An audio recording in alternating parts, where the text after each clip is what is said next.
નમસ્કાર મિત્રો, વ્લોગ શરૂ કરતા પહેલા સ્ક્રીન પર આ લાઈવ દ્રશ્યો જુઓ। રસ્તા પર એવું ભયંકર એક્સિડન્ટ થયું કે 2 મિનિટ માટે તો અમારો જીવ તાળવે છૂટી ગયા।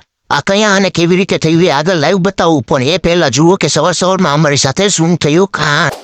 તો મિત્રો, આખરે સવારે ઊંઘ ખુલી ગઈ, એ પણ એલાર્મથી નહીં, ઘરેથી આવતી બૂમોથી। પછી શું, ફટાફટ ઉઠી ગયા, નાઈ ધોઈને તૈયાર થઈ ગયા, એવા જાણે ઓફિસ નહીં પણ ફિલ્મના ઓડિશનમાં જવાનું હોય। ત્યારબાદ મિત્રો બેઠા નાસ્તો કરવા, કારણ કે ગુજરાતી માણસને નાસ્તો વગર બહાર મોકલો ને તો એ માણસ નહીં ગુસ્સાવાળો સી બની જાય। અને આજે જે નાસ્તો હતો ને મિત્રો, એ જોઈને તો ડાયટ પણ 2 દિવસની રજા પર ચાલી જાય। ત્યારબાદ મિત્રો ઓફિસ જવાનું હતું એટલે કાઢી આપણી બાઇક, પણ જેમ જેમ જેલ માર્યો ને બાઇક એવો અવાજ કરે, ભાઈ પહેલા પેટ્રોલ પુરાવી આવો। પછી મીટર જોયું, અરે બાપરે, પેટ્રોલ તો એટલું ઓછું કે બાઇક પણ ટેન્શનમાં આવી ગઈ। હવે મિત્રો હાલની પરિસ્થિતિ એવી છે કે પેટ્રોલ મળે એટલે માણસ કેટલો ખુશ થાય, જાણે સરકારી નોકરી લાગી ગઈ હોય। ત્યારબાદ મિત્રો નીકળી ગયા હળવદ તરફ। રસ્તામાં પવન ઓછો, પણ ધૂળ એવી આવતી હતી કે ફ્રીમાં ફેસ પેક થઈ જાય। અને મિત્રો રસ્તામાં આ મોટા મોટા ઇલેક્ટ્રિકના થાંભલા તમે જોઈ શકો છો, એટલા મોટા કે ગામના લોકો ફોટો પાડીને સ્ટેટસ મૂકે, વેલકમ ટુ અમેરિકા।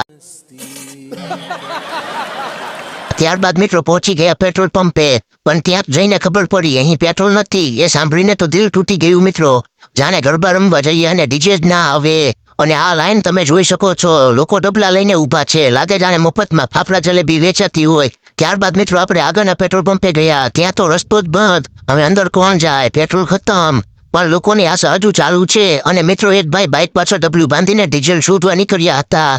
એમને જોઈને લાગ્યું આજે ડીઝલ નહીં મળે તો ભાઈ ઘરે નહીં જાય। ત્યારબાદ મિત્રો આખરે પહોંચી ગયા હળવદ, અને આપણા કલેજા તો આપણી રાહ જોઈને બેઠો હતો, જાણે અમે કોઈ મોટા નેતા હોઈએ। પછી અમે દુકાનવાળા ભાઈને કહ્યું, ભાઈ વ્લોગમાં બોલો ને, અને ભાઈએ સીધા બોલી ગયા, લાઈક કરો, શેર કરો અને સબસ્ક્રાઇબ કરો। ત્યારબાદ મિત્રો ઓફિસનો ટાઈમ થઈ ગયો હતો એટલે અમે સીધા ઓફિસ પહોંચીને પહેલા હાજરી ભરી, કારણ કે મિત્રો આજકાલ કામ કરતા હાજરી વધારે જરૂરી છે। અને મિત્રો આ છે અમારી ઓફિસ, જ્યાં કામ કરતા લોકો ચા વધારે પીવે છે। ત્યારબાદ મિત્રો થોડું ઘણું કામ કર્યું અને આવી ગઈ સૌથી ખુશીની ઘડી, જમવાનો ટાઈમ। પછી શરૂ થઈ ગઈ ચર્ચા, આજે કોણ જમવા લઈ જશે। પણ મિત્રો જેમ જ જમાડવાની વાત આવે બધાને અચાનક બહુ કામ યાદ આવી જાય। ત્યારબાદ મિત્રો પહોંચી ગયા આપણી બેઠક પર, અને આ તમે જોઈ શકો છો આજનું ટિફિન ખોલતા જેવી સુગંધ આવી કે બાજુવાળા લોકો પણ ચમચી લઈને આવી ગયા। ત્યારબાદ મિત્રો તડકો એટલો હતો ને કે રોડ પર પાપડ મૂકો તો તરત તૈયાર થઈ જાય, એટલે આપણે મોઢે રૂમાલ બાંધી લીધો। હવે રૂમાલ એવો બાંધ્યો કે પોતાને જ ઓળખી ના શકીએ। ત્યારબાદ મિત્રો ઓફિસ પૂરી થઈ ગઈ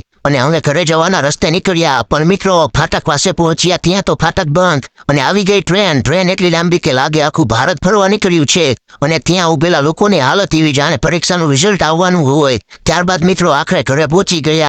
તો મિત્રો આજનો વ્લોગ જો તમને ગમ્યો હોય ને હસાવ્યું હોય તો વિડીયોને લાઈક કરજો, શેર કરજો અને ચેનલને સબસ્ક્રાઇબ જરૂર કરજો, કારણ કે આવી દેશી ગુજરાતી કોમેડી લઈને અમે ફરી મળવાના છીએ મિત્રો। ચાલો મિત્રો મળીએ આગામી વ્લોગમાં। જય શ્રી કૃષ્ણ। खत्म,